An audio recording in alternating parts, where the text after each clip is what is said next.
8. To consider the chanting of Hare Krishna as one of the auspicious ritualistic activities which are offered in the Vedas as fruitive activities, Karma Kanda.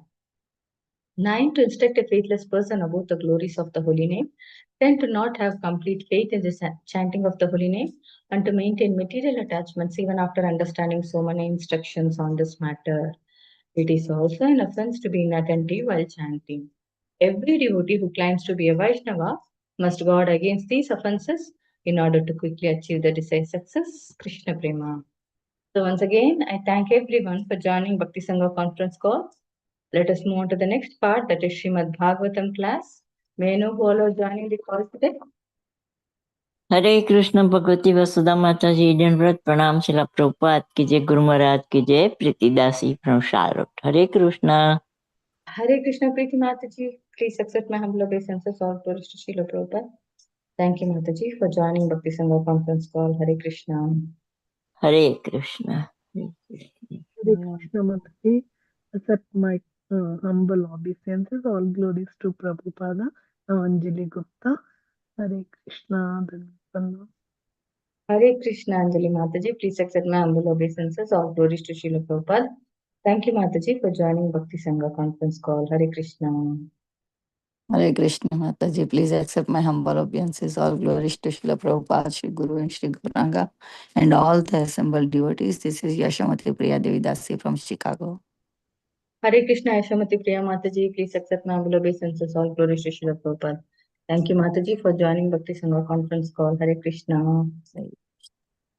Hare Krishna Bhagavati Vasudha Mataji, please accept my humble obeisances. All glories to Srila Prabhupada and Shri Guru and Shri Gauranga. All the glories to the assembled devotees. This is Manjri Leela Devi Dasi from Naperville. Hare Krishna. Hare Krishna, Manjari Leela Mataji. Please accept my humble obeisances. All glories to Srila Prabhupada. Thank you, Mataji, for joining Bhakti Sangha conference call. Hare Krishna. Hare Krishna Bhagavati Vasudha Mataji, all glories to Srila Prabhupada and Guru Maharajis. My humble obeisances to you and all the devotees. This is Krishna Kumari Devi Dasi from Bali. Hare Krishna. Hare Krishna, Krishna Kumari Mataji. Please accept my humble obeisances. All glories to Srila Prabhupada. Thank you, Mataji, for joining Bhakti Sangha conference call. Hare Krishna. Hare Krishna Bhagavati Vasudha Mataji, 10 pranam to you and all Vaishnava. Srila Prabhupada Tilgudev Vijay Kunda. So happy to see you in Bhakti Vaibhav class. Hare Krishna Vrinda Gopika Mataji. Please accept my humble obeisances. All glories to Srila Prabhupada. Thank you, Mataji, for joining Bhakti Sangha conference call. Hare Krishna. Hare Krishna Bhagavati Vasudha Mataji, please accept my humble obeisances. All glories to Srila Prabhupada. This is Vinita Gandharvika Devidasi from College Station, Texas. Hare Krishna. Hare Krishna, Vinita Gandharvika Mataji. Please accept my humble obeisances. All glories to Srila Prabhupada. Thank you, Mataji, for joining Bhakti Sangha conference call. Hare Krishna. Hare Krishna Bhagavati Vasudha Mataji, Dandavat Pranam to you and all the devotees. All glories to Guru Maharaj, all glories to Prabhupada, all glories to Ashtambal devotee. This is Mohini Lakshmi from Detroit. Hare Krishna, Mohin Lakshmi Mataji. Please accept my humble obeisances. All glories to Srila Prabhupada. Thank you, Mataji, for joining Bhakti Sangha conference call. Hare Krishna. Hare Krishna Bhagavati Vasudha Mataji, please accept my humble obeisances. My humble obeisances to all the assembled devotees, all glories to Srila Prabhupada. This is Sundarangi Radha Devi Dasi from India. Hare Krishna. Hare Krishna, Sundarangi Radha Mataji. Please accept my humble obeisances. All glories to Srila Prabhupada. Thank you, Mataji, for joining Bhakti Sangha conference call. Hare Krishna.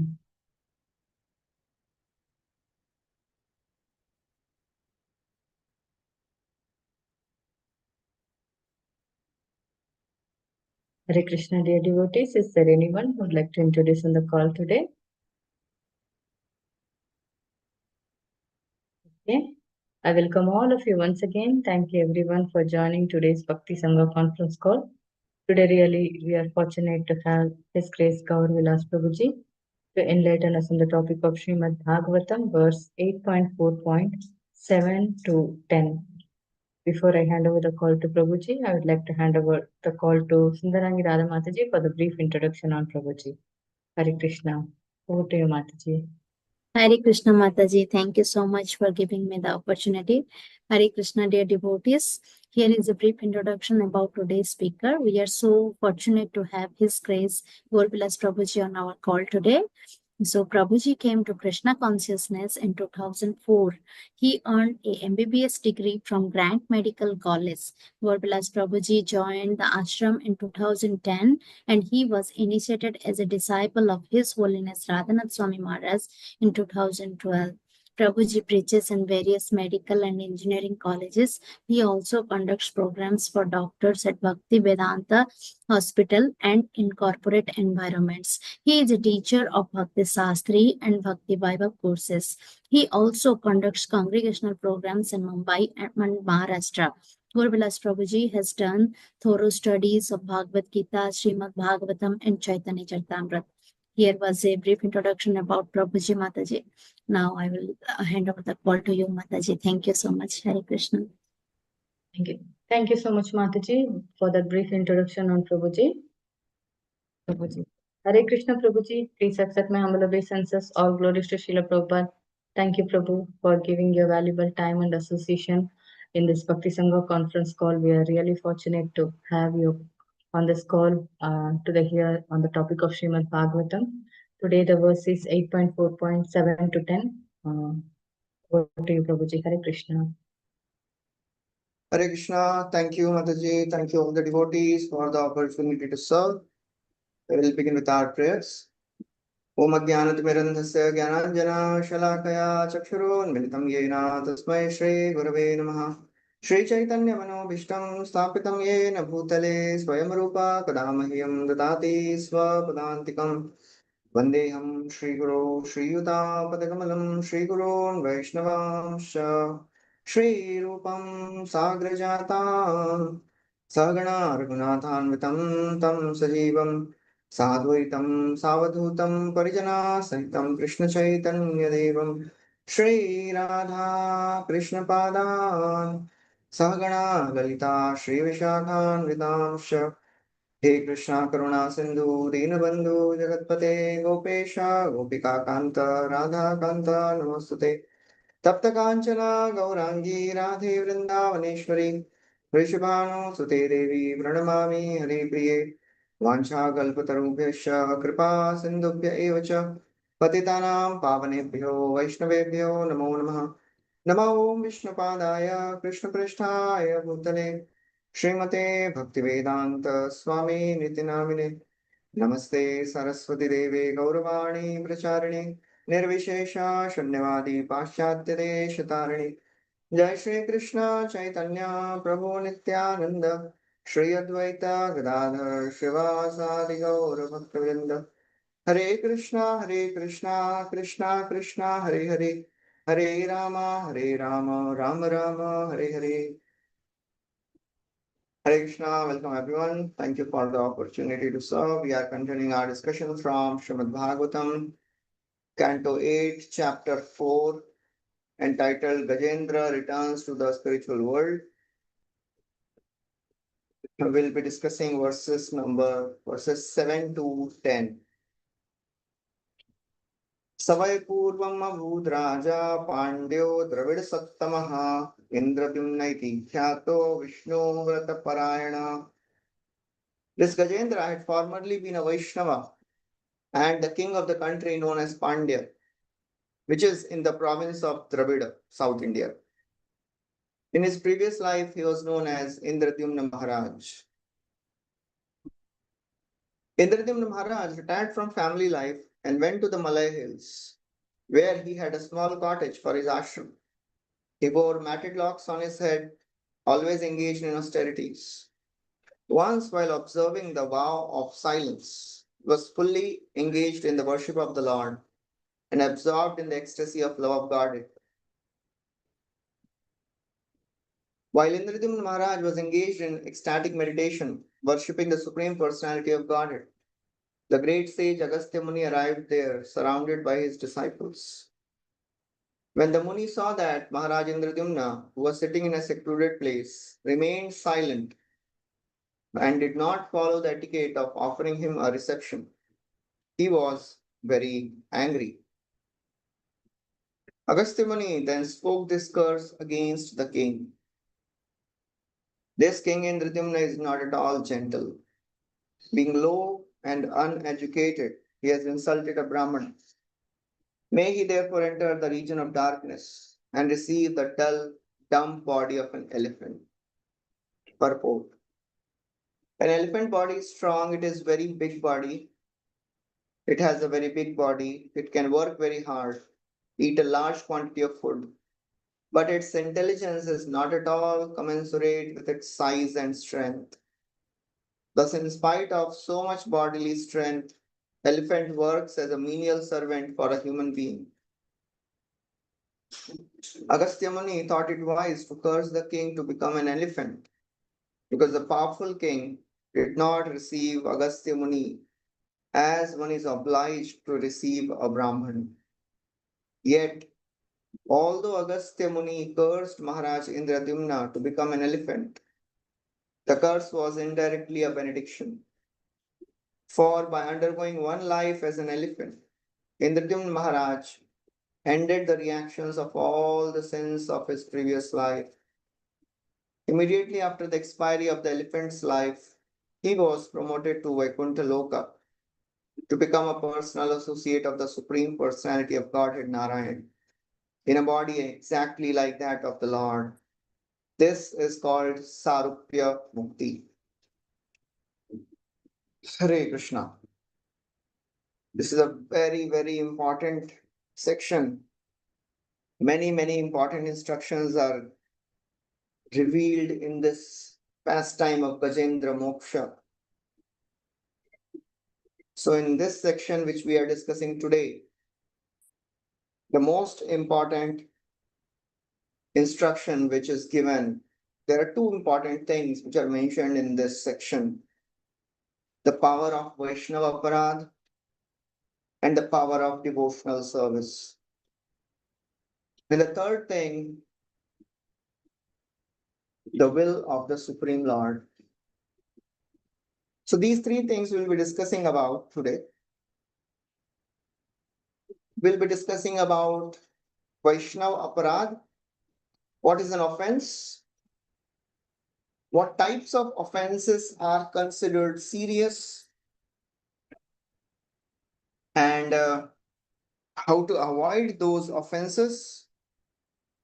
Then we'll be discussing about the particular case of Indradyumna Maharaj and why a personality who had achieved, as these verses describe, he was actually absorbed in ecstatic love of God, practically a pure devotee of the Lord. But he had some traces of anarthas remaining. Why Lord did that? Why he had to enter into elephant body? Was the devotional service not sufficient to purify him? Why he had to enter a body of an animal? We'll be discussing all that. So in this section, we have heard Agastya Muni, a great devotee of the Lord, the great Rishi. He enters this ashram of Indradyumna Maharaj, who had renounced everything.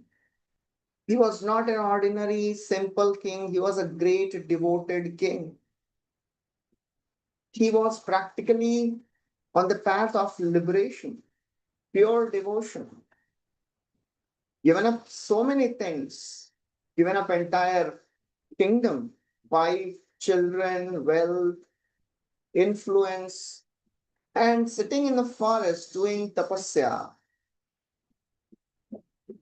Such a great, commendable renunciation. Not an ordinary thing for any person to do. But we'll see in due course of our discussion what was the fault of Indradyumna Maharaj. So we have heard about Vaishnava Aparada many times. It is called as Matta Hati Aparad, Hati Mata. Mata Hati means mad elephant. And Sri Chaitanya Mahaprabhu describes, if we allow this mad elephant to enter into our beautiful garden of devotional service, will be destroyed. So now when we are talking about Vaishnava Aparadh, there should be two people, one who is doing offense and other who is offended. So whether an incident or an action is Vaishnava Aparadh depends on the intention of the offender. Very important, two things. Intention of the offender and how the person who is offended perceives. These two things are very, very important. And amongst these, we should not think, oh, I had no intention of offending a person. But still the effect will be there.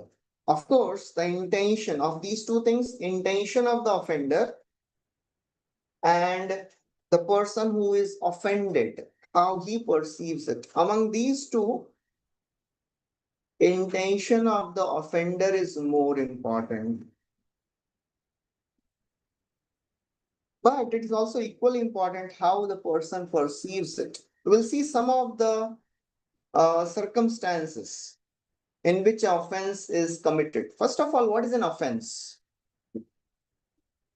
If somebody is walking, some devotees are sitting and a person is devotee is walking and by mistake he touches some devotee by his feet.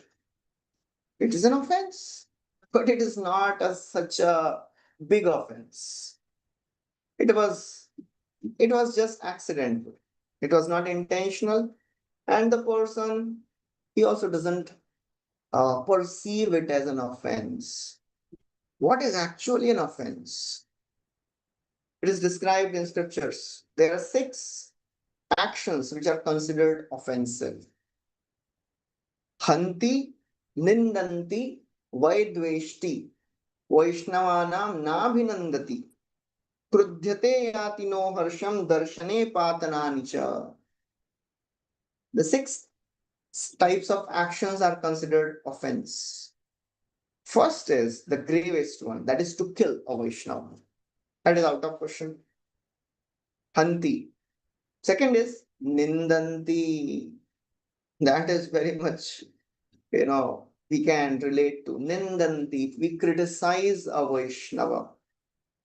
Third is Dveshti. If somebody is envying other Vaishnava.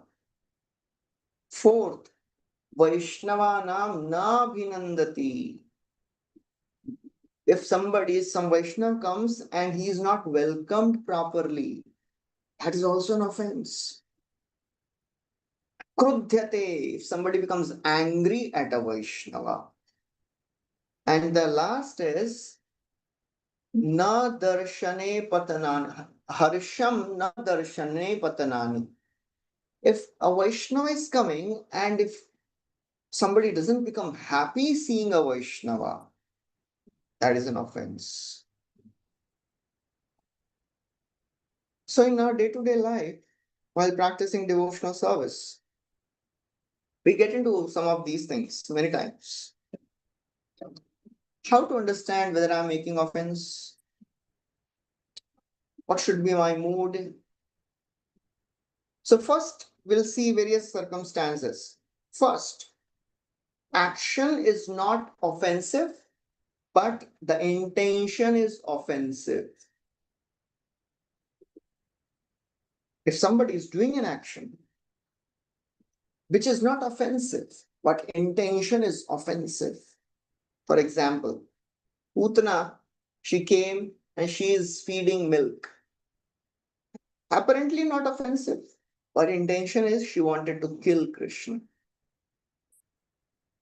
So that is very, very grave. Second, if the action is offensive, even if intention is not to offend. That is the second part. Action is offensive, although the intention was not to offend. And the famous example is the story of Bhrigu Muni going to test Brahma, Vishnu, Mahesh to understand who is the supreme. So Brahma, so when this Bhrigu Muni, he is actually offending all these great personalities by his actions, by his words, by his mind, but intention is not offensive. That is another. But still he got the reaction. Although the intention was not offensive, but he got the reaction. He was cursed by Lakshmi Devi that Brahmanas will remain poor. Rigu's intention was not to offend, but he got the reaction. Why? Because even if the intentions are pure, if the person in front, he gets offended, we will have to suffer the consequences. We'll discuss more about it in some time. Another example of this type of situation, when the action is offensive, intention was not offensive. Chitraketu, as he's flying in his celestial airplane, he sees Lord Shiva sitting with Parvati, and Lord Shiva is sitting and giving a discourse on renunciation. And Chitraketu starts laughing, smiling. The purpose was not to offend Lord Shiva, but Lord Shiva didn't take it seriously. Parvati took it seriously. Chitraketu Maharaj, he had no intention of offending Lord Shiva. But Parvati took the offense. Chitraketu Maharaj, he had little, he had made a little mistake. Our acharyas, they tell, what was the mistake of Chitraketu? He was in a subtle way thinking that I have seen Lord Shankarshan in 6 months. So therefore, I can smile at Lord Shiva. That's the mistake of Chitraketu Maharaj. And Parvati took the offense. But because Chitraketu Maharaj's intention was not to offend Lord Shiva, what was the result? When Parvati, she cursed Chitraketu to become a demon, Chitraketu Maharaj actually became Vritrasur. But even in the body of a demon, he didn't lose his devotional service.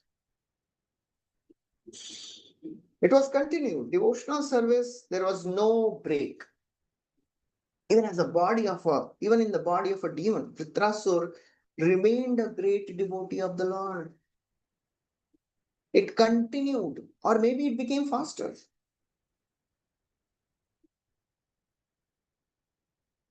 Because as a Vritrasur, he offered such beautiful prayers.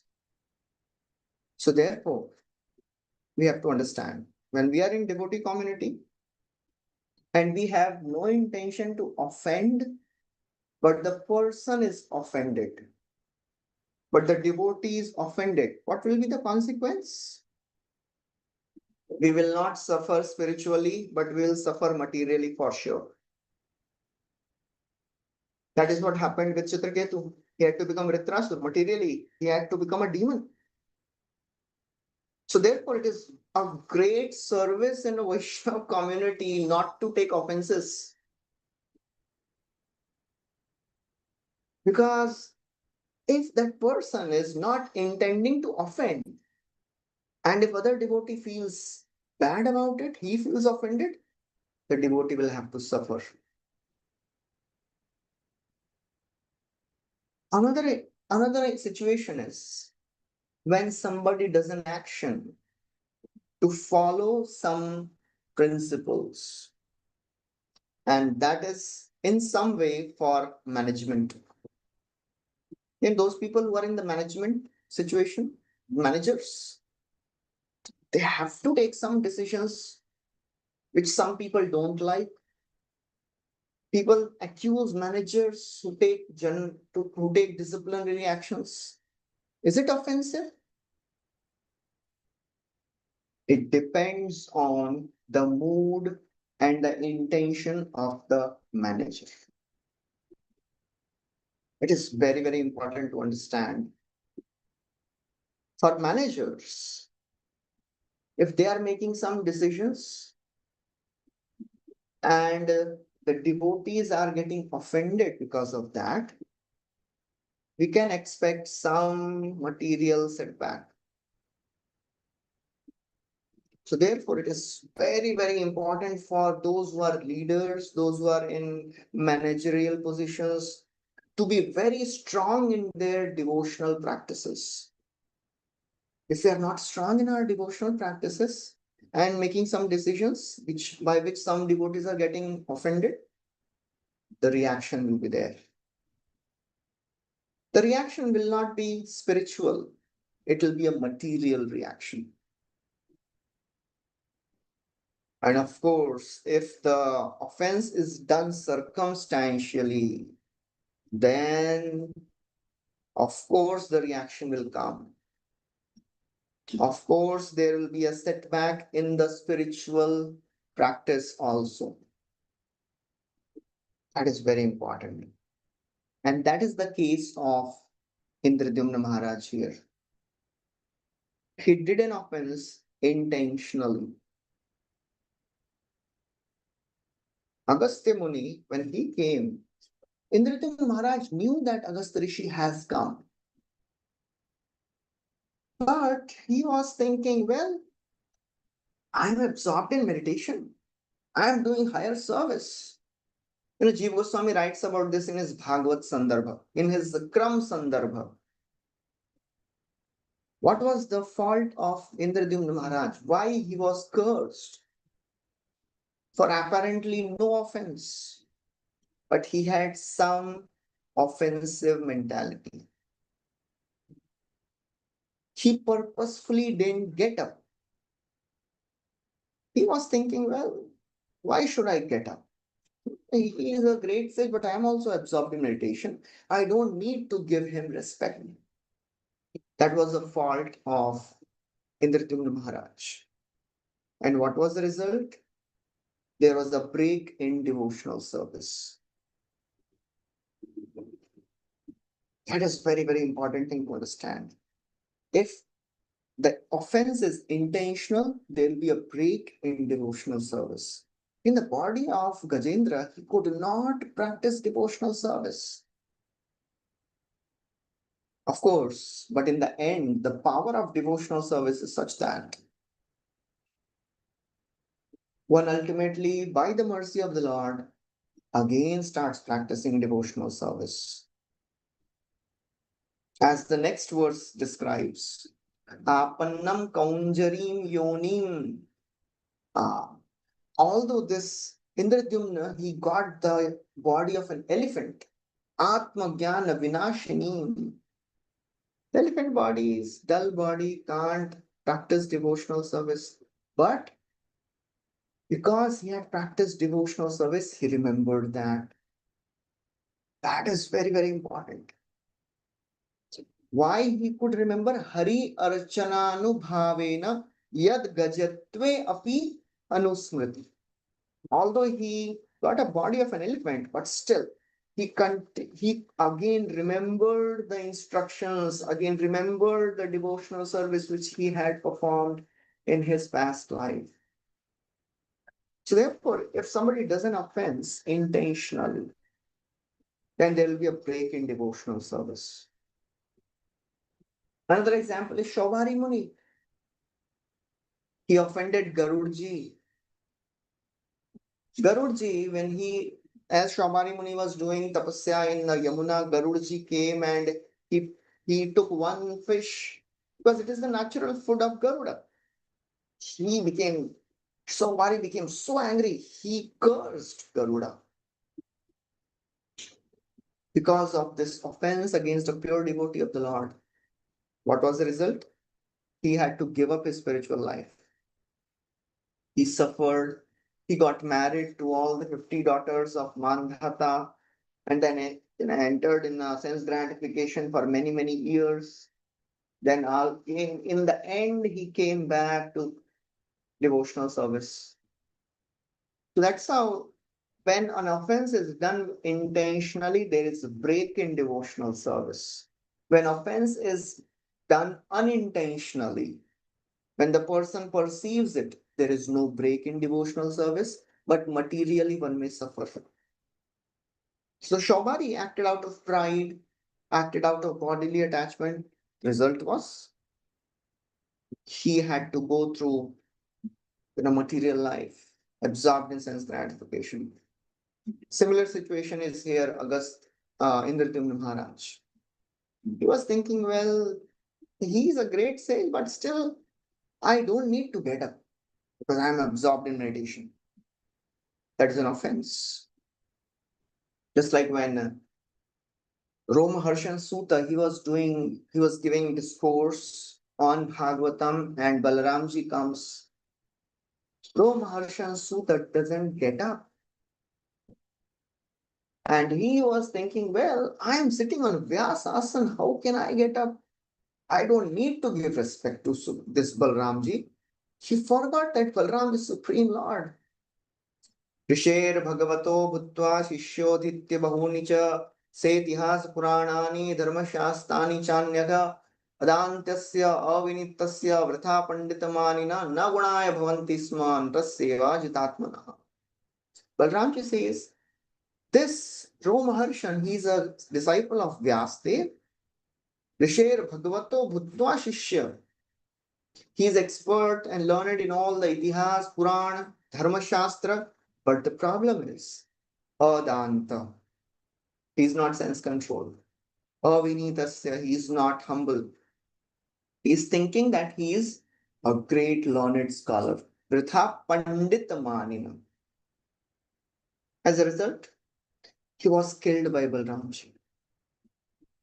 So therefore, when the offense is intentional, the result is serious disruption of spiritual practices. Another example is Daksha. Daksh Maharaj, he insulted Lord Shiva in assembly of all the sages and the great rishis and the controllers of the universe. Everybody is there.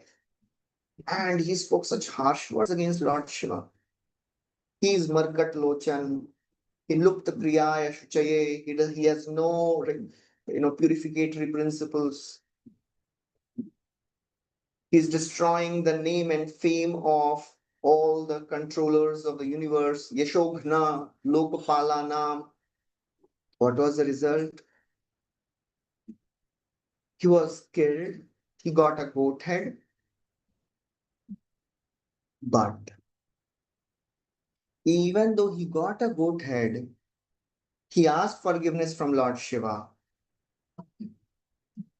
He gave up his body in embarrassment, again got a body of Daksha as a son of Prachetas. The result of Vaishnava Aparadha is such that he again offended Narad Muni. When Narad Muni made his 60,000 sons, 10,000 and 1,000, 11,000 sons. Haryash's sons, Shaulaswas. When Narad Muni made 11,000 sons as brahmacharis, again Daksha insulted. So Vaishnava Aparadha, it is like Dhuli Lep. It is like Vajra Lep. Ordinary Papa, it is like Dhuli Lep. Dhuli Lep means writings on the sand. It can be easily erased. But if somebody offends a Vaishnava, cannot be erased so easily. So therefore, it is important to understand the intentions should be pure. If our intentions are not pure, then the result will be disastrous. Right intentions are very important. Even if their intentions are right, but the offense is perceived, there will be no break in devotional service. Reaction will be there, but there will be no break in devotional service. There will be a material reaction. Or maybe it will speed up the practice of devotional service. That is a case of Indradyumna Maharaj here. Although that was not the case of Indradyumna Maharaj. That is the mercy of the Lord. Although he offended intentionally, but still, Lord orchestrated the situation in such a way that his devotional service became faster. That's the extra mercy of the Lord. Although there was a break for some time, but as Srila Prabhupada writes, that he became a pure devotee of the Lord, he became an associate of Lord. That's the glory of the mercy of the Lord. Even if somebody even if somebody offends a devotee consciously, intentionally, still Krishna gives some mercy. Of course, Indradyumna Maharaj suffered materially. So very, very important is intentions should be always very, very pure. If the intention is correct, but the Vaishnava is offended, like in management decisions, on an individual level, the leaders and managers, what they can do, they can go and beg forgiveness from the devotees. Otherwise, whoever you may be, if the devotees are offended, the reaction will come for sure. And we know the story of Rupa Goswami. Rupa Goswami is doing tapasya. He is absorbed in meditation. And he is seeing a wonderful pastime where Radharani is plucking flowers from a branch. And Krishna has pulled the branch down so that Radharani can pluck the flowers. And as Radharani is just holding onto the branch, Krishna leaves the branch and Radharani is hanging in the air. And Krishna is laughing. And all the cowherd friends, cowherd girls, they are laughing. Gopis are laughing. And Rupa Goswami is also laughing. As he's laughing, a lame Vaishnava is passing by and he's thinking, oh, Rupa Goswami is laughing at me. He felt offended. He felt bad. And as he left Rupa Goswami, he lost the meditation. So that is the power of Vaishnava Aparadh. Even if somebody is not intending to offend, but the person is offended, even Rupa Goswami lost his meditation. So Rupa Goswami had to go extra mile to beg forgiveness. So therefore, it is so very important to understand Vaishnava Aparadh. It is serious business, serious thing. We have to be really careful. That's the only thing we are not advancing. We are not experiencing the joy of devotional service. Either we are offending Vaishnavas or we are offending holy names. Or we are doing some offenses in seva. That's the only thing which is not allowing us to experience the joy of devotional service. So what is in our control? Our control is we should be careful not to offend. And if we realize that by my actions, this devotee is offended, then we should take all the efforts to go and ask forgiveness from that devotee. That is very, very important. Another thing we should understand about the principles of devotional service. As we know the story of Bharat Maharaj also. In the story of Bharat Maharaj, although he was at the level of bhav, but he fell down because of that deer. There, Vishwanath Chakravarti Thakur describes Very, very wonderful instance, wonderful commentary in his Sarartha Varshani. He says, there are two types of prarabdha karma. There is auspicious prarabdha karma and there is inauspicious prarabdha karma. Auspicious prarabdha karma happens by the will of the Lord. Why it happens? Why Lord puts some difficult situations in the life of his devotees? Because the Lord wants to increase the devotees' longing for the Lord. And Lord wants to intensify the devotional service. That's why Lord puts his devotees into some difficult situations. And Bharat Maharaj was put in this difficulty personally by the Lord. It was not because of his previous sinful activities.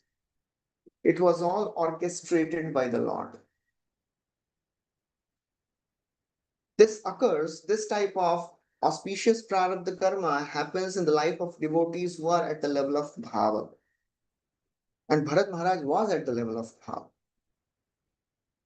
And the inauspicious prarabdha karma means the reactions which one has to go through because of the previous life sinful activities.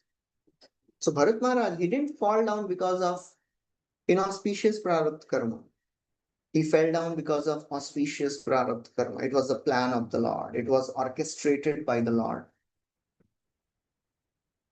In the case of Indradyumna Maharaj, although he fell down because of his mistake, his offensive mentality towards the Lord, but Lord is so very merciful.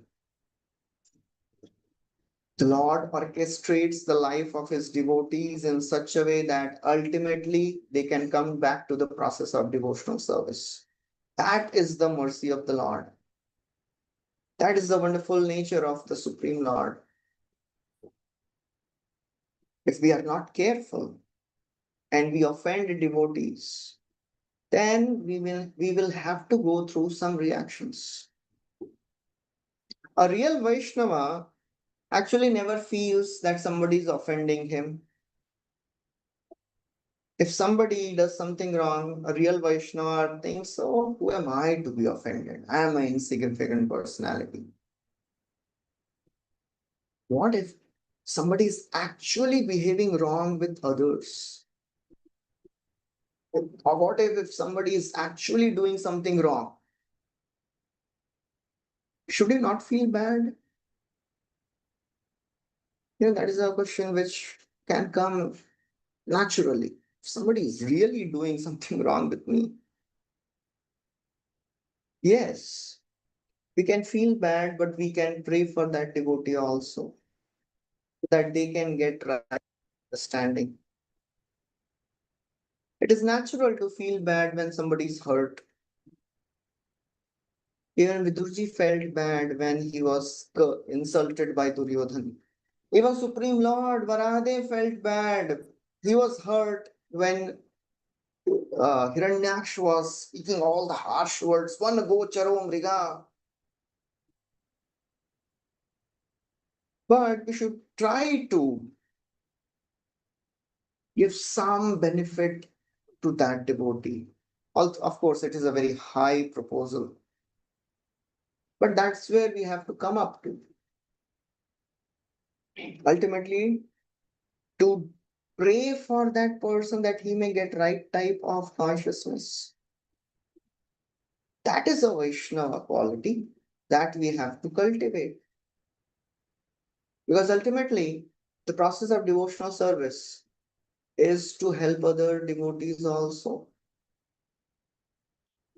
So, Agastya Muni, he took action against Indradyumna Maharaj not because he felt offended, but out of compassion. He was thinking that if I will not correct him, he will not advance in devotional service.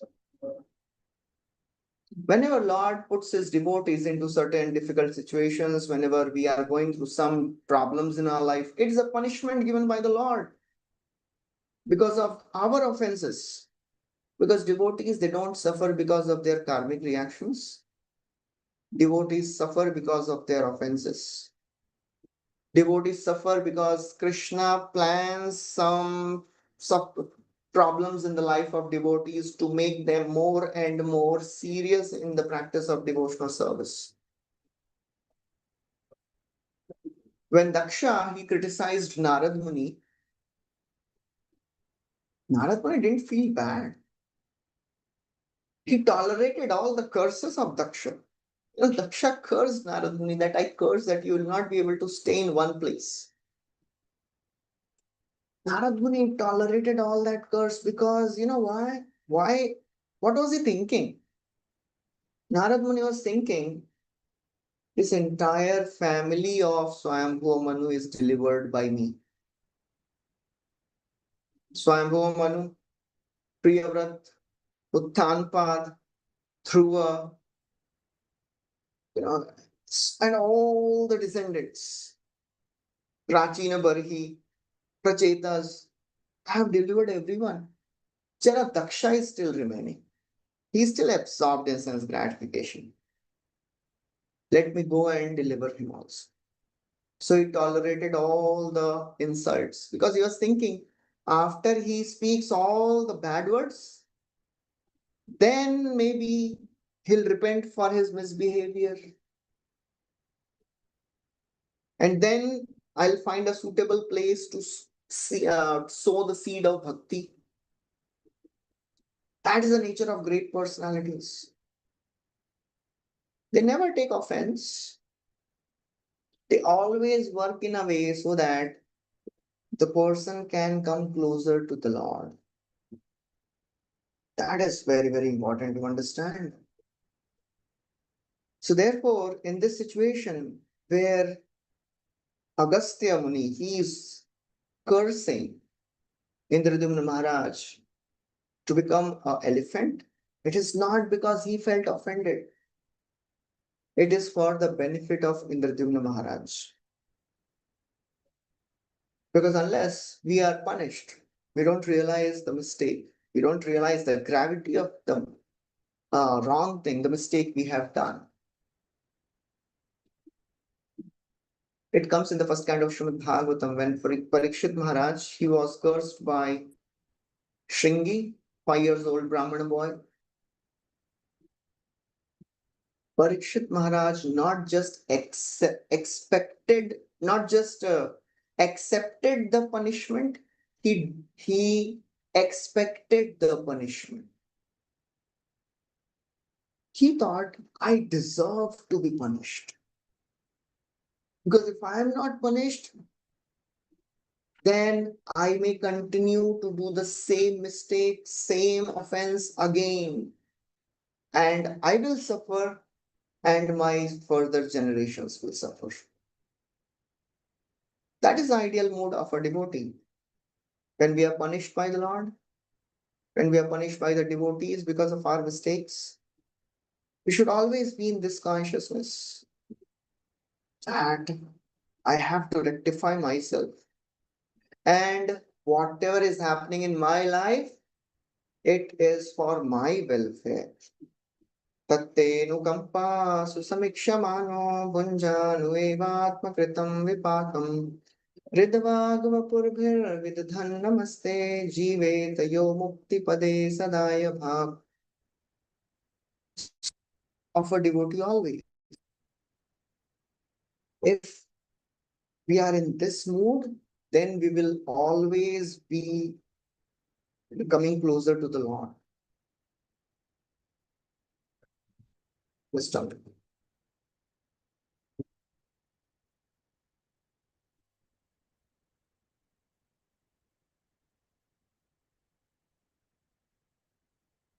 So that is very, very important to understand. If we are not in right consciousness, then the problem comes in our life and we'll be disturbed. Things go wrong in our life, we'll think, maybe Krishna is not showing mercy. Whatever good things and whatever bad things are happening in the life of a devotee, this is the plan of the Lord. prarabdha karma which a devotee suffers, it is always auspicious. It is orchestrated by the Lord, either to purify our sinful mentality or to increase our longing. Just like when Narada is a small boy, he was doing tapasya, Lord appeared in front of him and then disappeared. He said, Lord said, in this life you will not be able to see me because you are not yet completely purified, and I want to increase your intensity of devotional service. So the Lord works in this way always. He works in a way so that we can become more and more intense in our practice of devotional service.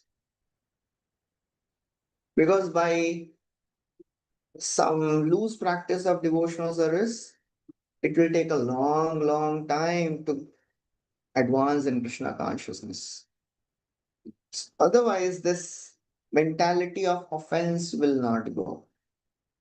The tendency to enjoy this material world will not go. So that is very, very important to understand. We'll keep on doing our chanting as a routine. We'll keep on reading scriptures also as a routine. We'll do our devotional services also as a routine, but will not put our heart.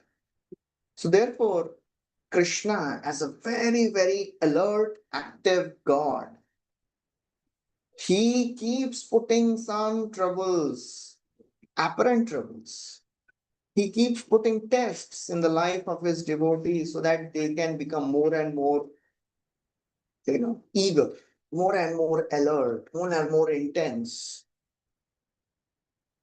Krishna is working harder. Krishna is working more than we are working.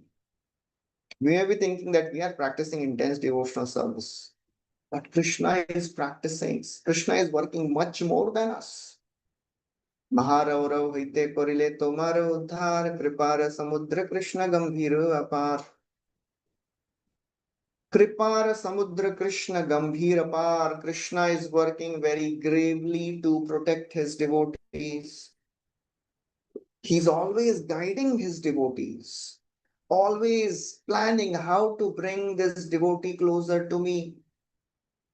Otherwise, we'll keep on going in the same complacent way.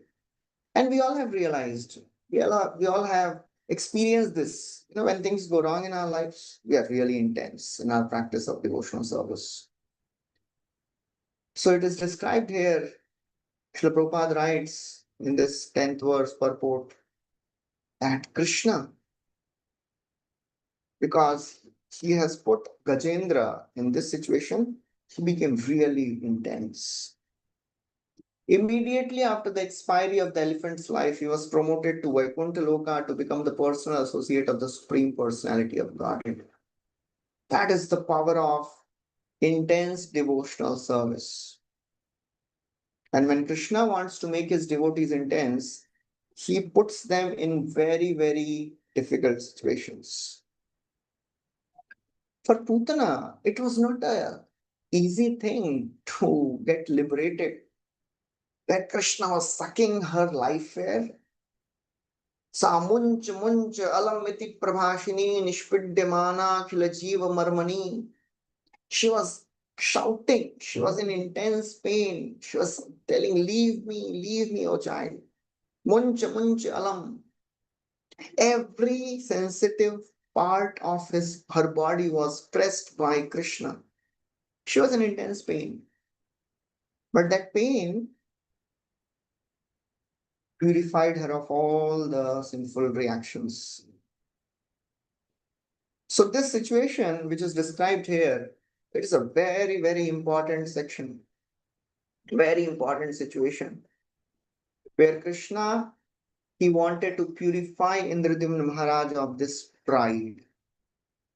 And that's why he has orchestrated this entire instance, so that he is cursed, and ultimately, in a desperate situation, he prayed to Lord and offered such beautiful prayers. We have heard the beautiful prayers of Gajendra. The same prayers which he had remembered in the past life.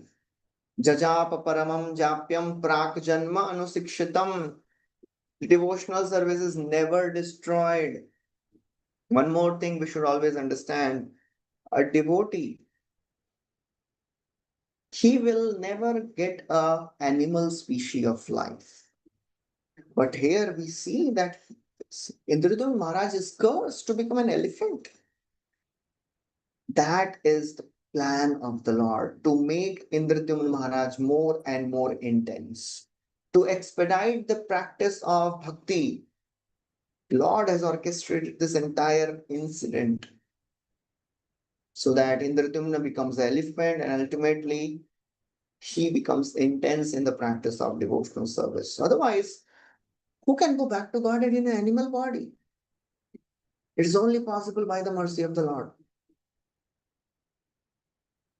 Hallar Swami Maharaj, one of the very senior sannyasis, he was telling once that there are two types of siddhas, sadhana siddha and kripa siddha. Sadhana siddhas means those who practice sadhana bhakti and get liberated. And kripa siddha means those who don't do any practice of devotional service, they get liberated just by the practice of devotional service. He was telling that actually we can never achieve perfection by our practice of sadhana bhakti. What is our practice of sadhana bhakti? We know our standards of devotion. We know the standard of our japa. But all our endeavor, all our sadhana is to get kripa of the Lord. That is the only reason why we are doing our sadhana. And because our sadhana is not intense, many times Krishna plans our life in such a way that we are forced to practice intense devotional service.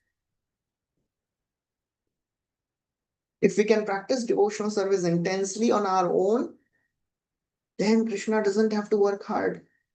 But most of the times it is not the case. So Krishna plans some situations where we are forced to be intense.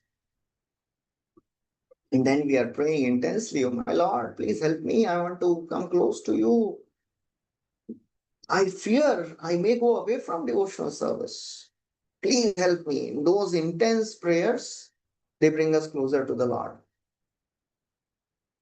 So that is the way Lord plans the life of his devotees. There is no other reason. It is not happening because of some sinful reaction. It is happening by the will of the Lord. Lord is every moment active. As Gajendra he offered his prayers, Madrik prapanna pashupasha vimokshanaya muktaya bhuri karunaya namo layaya swamshena sarvatanu manasi pratita pratyagdrishe bhagavate briyate namaste. Madrik Prapanna, oh my Lord, I am surrendering to you now. I am in this animal body, Pashupasha. You are Mukta, please liberate me. Lord may say, well, I am Mukta, but why should I liberate you?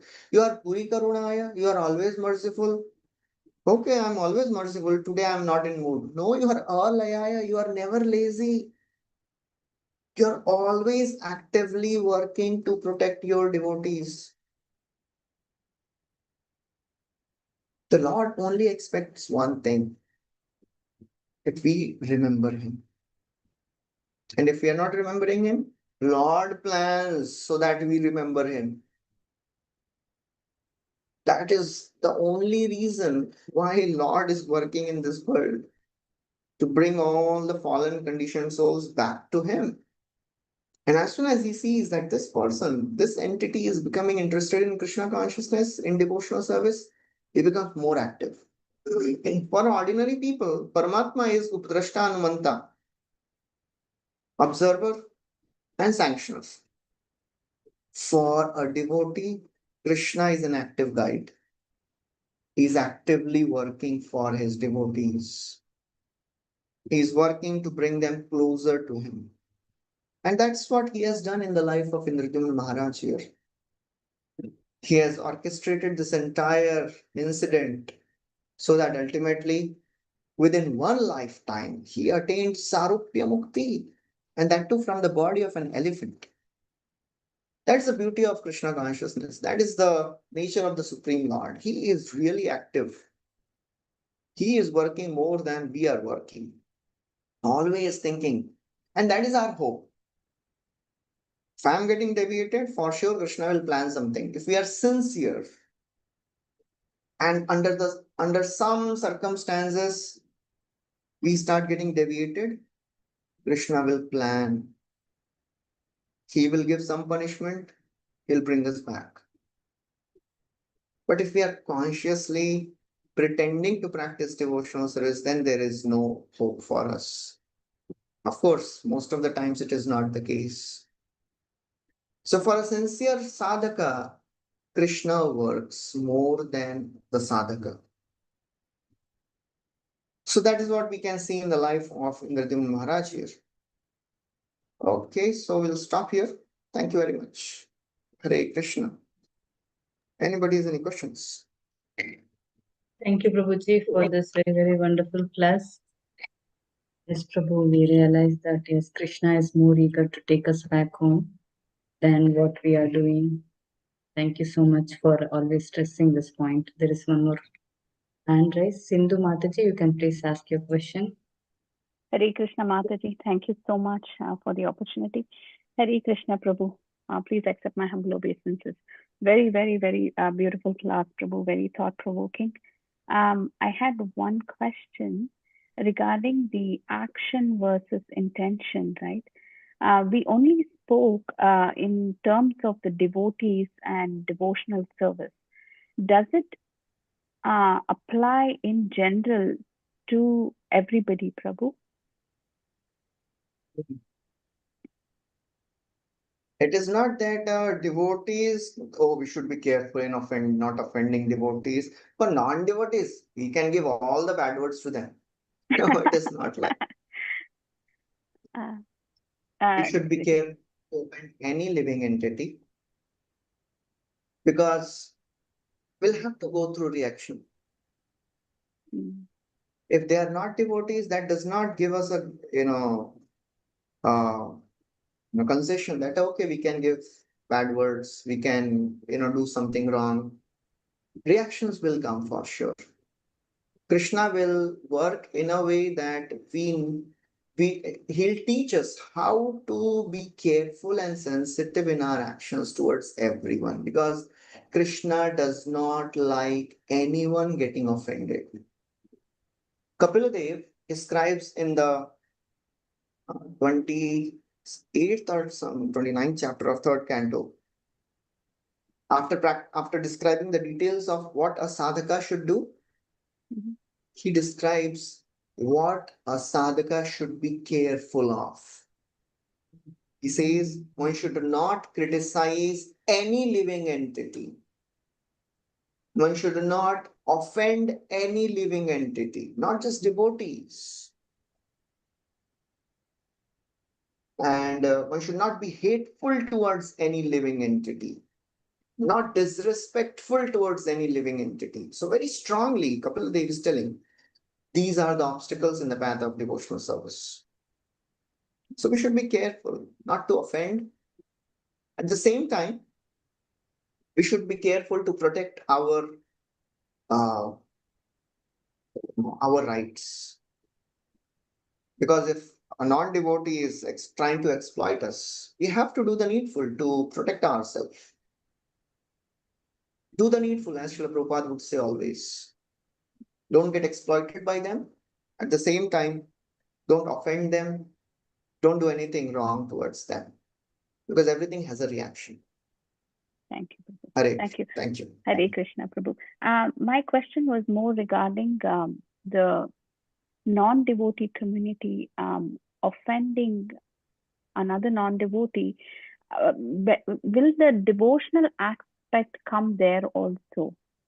They're not. They may be doing some kind of. Devotees, then there is no question of the devotional aspect, right? Yeah. Okay. Okay.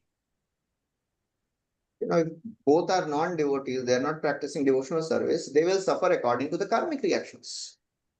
Okay. Their Lord never interferes. Lord never interferes Oh, in the I life see. of. Okay. They are put under the karmic reactions, under Durga Devi. So she takes care of it. I see. Lord only interferes in the life of devotees personally. Okay. Thank you, Prabhu. I really liked Thank a few points that you made about, Kripa Siddha and Sadhana Siddha. You brought out a very beautiful point that Sadhana Siddha will transform ultimately into Kripa Siddha because our sadhana is, we know what our sadhana is. So ultimately, it is actually Kripa Siddha only. You brought out that point very beautifully. And when you spoke about Narad Muni, it was a very interesting point. I mean, we all knew that Narad Muni is very compassionate in giving bhakti, but so much of compassion where he is waiting for them to, the offenses to be completed by, Daksha, so that he can find an opportunity to give mercy. That point was very heart touching, Prabhu. Very nice. Very beautiful class, Prabhu. Thank you so much. Continue to give your association, Prabhu. Hare Krishna. Hare Thank you, Krishna. Mataji, Thank you. for the question. Prabhu, there is one question in the chat. Hemangi Gopeshwari Mataji is asking, my question is, if one does not intend to do an offense, the person on the other side does not take offense. But later on, you realize that the action one was doing was offensive. How would we get reaction to this situation? Also, what can one do to rectify it at our end to the offense one has performed and realized retrospectively? Just go and ask forgiveness from that devotee. Even if that devotee has not taken the offense, still we should go and ask forgiveness. That because if we have realized that it was not good, it was not the right action, my behavior was not good, better go and ask forgiveness. And not just verbally, we should try to serve that devotee also in some way so that we mean it.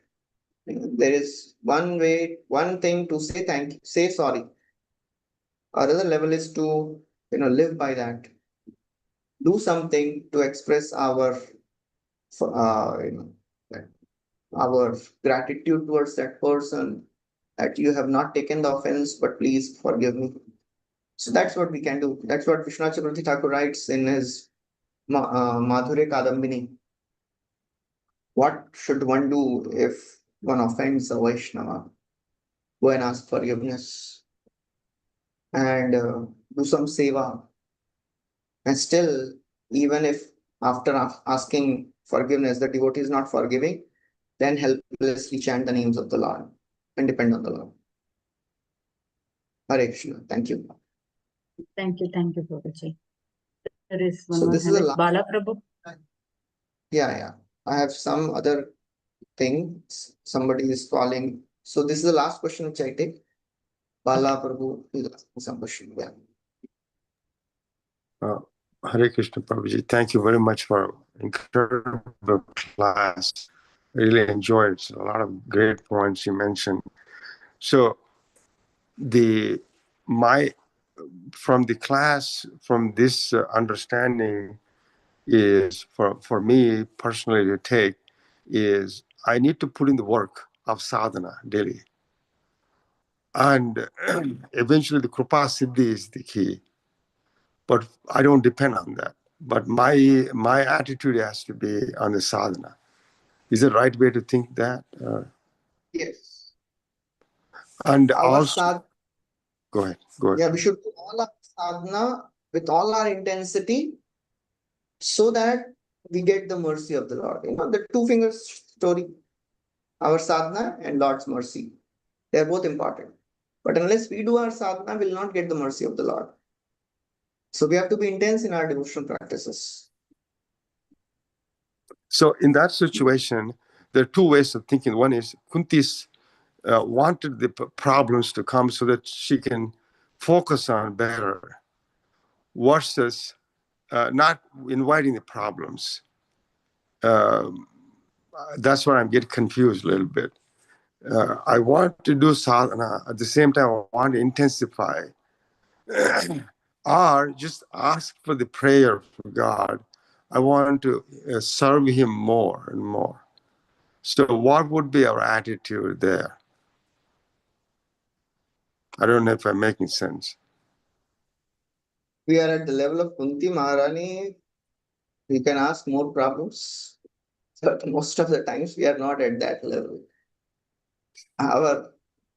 So if we can just pray to the Lord to accept whatever is coming in our life in right consciousness.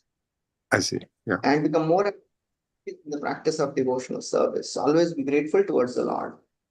That is the minimum which is expected from a sadhaka. Otherwise, to ask more troubles, that is impossible for a sadhaka.